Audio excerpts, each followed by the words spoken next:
Halo semuanya, kali ini saya ingin membuat sebuah konten PC rakitan, tapi bukan merakit PC ya, melainkan sebaliknya, membongkar PC. Jadi di sebelah saya ini sudah ada sebuah PC cakep, gaming dengan budget hanya 3 jutaan, ya lebih sedikit lah.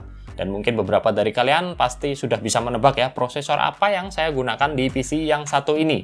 Jadi langsung aja yuk kita sekarang bongkar dan nanti akan perkenalan satu persatu dengan parts-nya.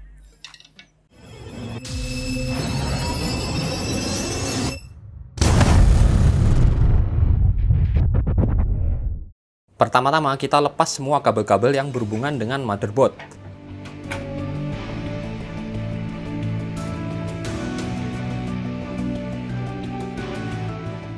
Kemudian kita lanjut ke bagian belakang atau sisi kabel manajemen. Kita buka dulu covernya ini. Di sini kita cabut semua kabel-kabel yang berhubungan dengan parts dan power supply. Misalnya hard disk, kabel Molex untuk fan casing.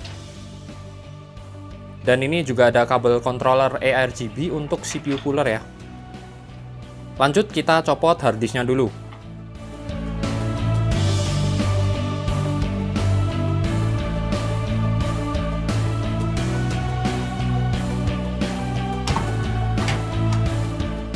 Saya memakai harddisk dari brand WD Blue, beli bekas kapasitas 1 tera dan jadi storage secondary di PC ini.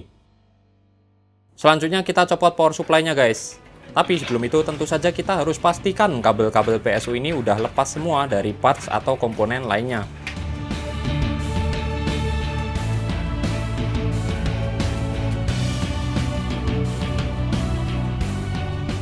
Sekalian saya lepas dulu kabel SATA untuk harddisk tadi ya. Ini nih. Oke, sepertinya sudah nggak ada lagi kabel yang nyambung ataupun nyangkut, jadi kita langsung aja copot power supply-nya.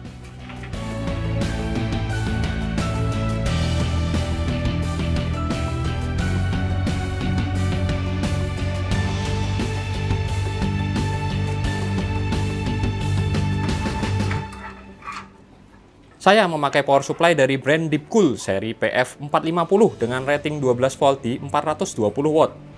Power supply ini menurut saya sudah overkill buat rakitan PC yang satu ini. Ya mungkin nanti masih bisa ditambah VGA card yang TDP-nya nggak tinggi-tinggi amat. Oh ya, BTW ini controller ARGB yang saya pakai dari brand Inwin. Copotan paketan fan ya. Fungsinya cuma buat di fan CPU cooler aja. Maklum, motherboard yang saya pakai belum ada port ARGB. Selanjutnya kita akan copot fan casing. Baut fan casing ini adalah baut yang paling butuh torsi atau tenaga untuk memasang maupun melepasnya guys. Nggak seperti parts atau komponen yang lainnya ya, enteng-enteng.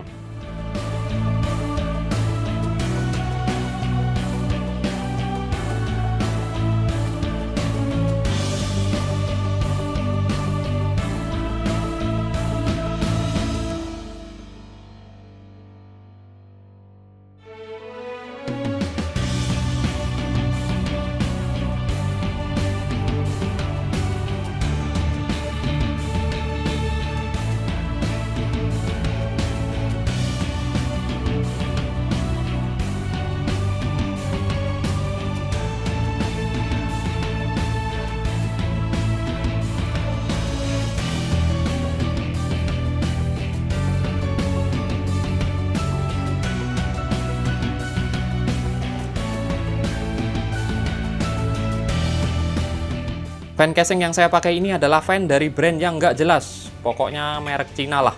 Nyalanya minimalis dengan bentuk heksagonal di pinggiran blade.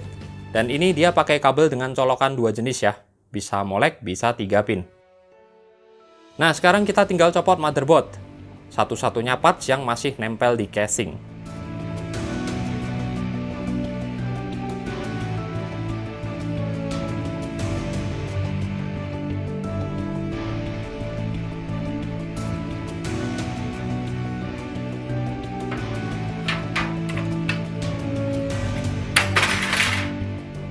Casing yang saya pakai ini adalah GameMax Infinity Mini White. Casing MATX dual chamber dengan temper glass di bagian depan.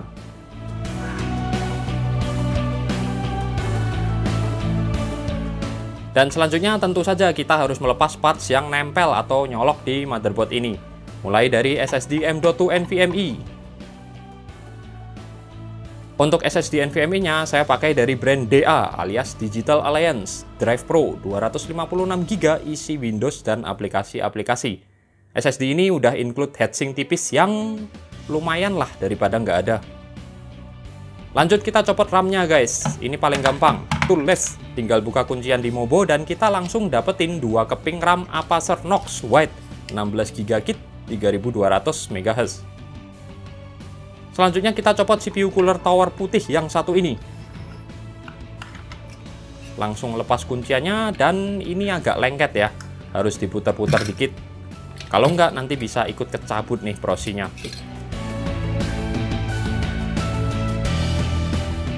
PC rakitan ini dipersenjatai oleh AMD Ryzen 3 3200G yang masih jadi salah satu prosi favorit. Punya iGPU Vega 8 yang performa gamingnya sedikit di bawah VGA discrete macam GeForce GT 1030 dan performa processing di atas Core i3 Gen 9. Jadi menurut saya prosi ini masih sangat worth it lah ya. Sedangkan CPU coolernya saya pakai Kyosama KA200DW yang penampakannya lumayan keren dan match di casing saya. Terakhir motherboard ini, saya memakai brand Faro chipset A320 yang minimalis untuk menekan budget. Menurut saya sih Mobo ini udah cukup buat prosi 3200G dan bahkan nantinya bisa di-upgrade sampai ke Ryzen 5 5600G misalnya. Oke, akhirnya semua part sudah keluar, jadi proses pembongkaran PC kali ini sudah selesai. Lumayan capek juga ya, apalagi nanti saya harus merakit ulang ini semua. Ya, nggak apa-apa lah demi konten. Semoga kalian bisa terhibur.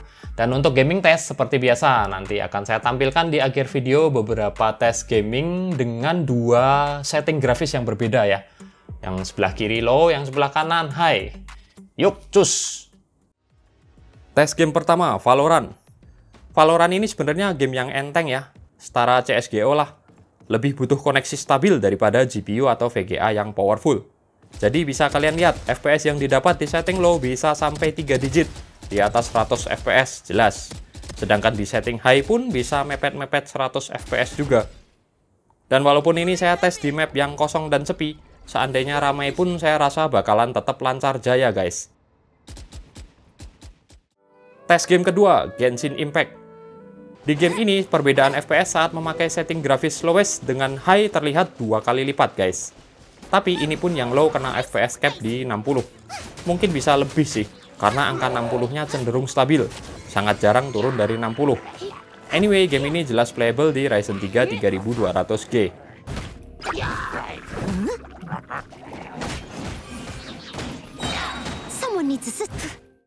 Terus gimana kalau kita tes di game PES 2021? Di game ini saat cutscene FPS agak drop, tapi saat gameplay terutama di setting grafis low ini masih sangat lancar dan playable. Sedangkan di setting high, FPS-nya kurang memadai. Walaupun begitu masih tergolong oke lah, nggak ada FPS drop apalagi sampai patah-patah.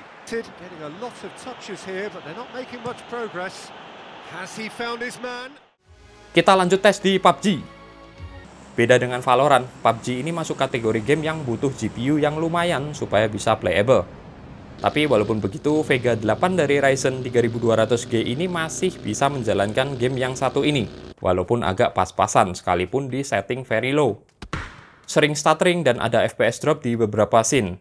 Padahal ini saya di area yang nggak rame ya. Kalau di area rame, jangankan setting ultra high, di setting low pun masih kurang nyaman.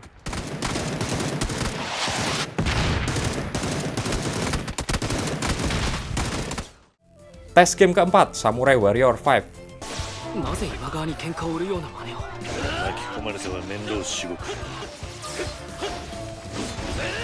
Ryzen 3 3200G masih cukup mampu buat jalan di 40-50an FPS dengan setting low. Tapi kalau pakai setting high, mending nggak usah lah. Sangat nggak nyaman, sampai terasa delay di kontrolnya saat movement. Terakhir, salah satu game favorit saya nih, Nier Automata. Ini game hack and slash yang nggak berat-berat banget sih. Mungkin setara Devil May Cry 5. Tapi di preset grafis high, Ryzen 3 3200G takluk dan mendapatkan FPS yang luar binasa. hanya 1 digit guys. Sedangkan di preset low, rata-rata FPS-nya masih ada di 30-an. Agak maksa, tapi masih playable sih. Playable-nya kaum kere hore lah. Kalau kalian nanya soal konsumsi daya, PC rakitan ini bisa menarik daya listrik dari stop kontak sebesar 140-an watt saat full load 100%. Lumayan boros ya buat sebuah PC tanpa VGA discrete. Dan saat idle di Windows 10, konsumsi dayanya ada di kisaran 50-an watt. Sebagai penutup, akan saya sajikan hasil benchmark di 3D Mark Time Spy. PC rakitan ini mendapatkan skor grade di 1215 dan grafis skor 1090. Dan saat saya coba tes di Unigine Heaven benchmark dengan preset ekstrim, PC rakitan ini mendapatkan skor 435 dan average FPS 17,3. Skor ini ada di atas skor VGA discrete macam GT 740 atau R7 350. Jadi menurut saya daripada kalian build PC pakai Intel Core i5 Gen 4 atau Gen 6 disandingkan dengan GPU macam GT 740 atau R7 350 atau malah di bawahnya, mending kalian build PC seperti yang satu ini. Semoga video ini bisa jadi referensi buat kalian dan makasih udah nonton.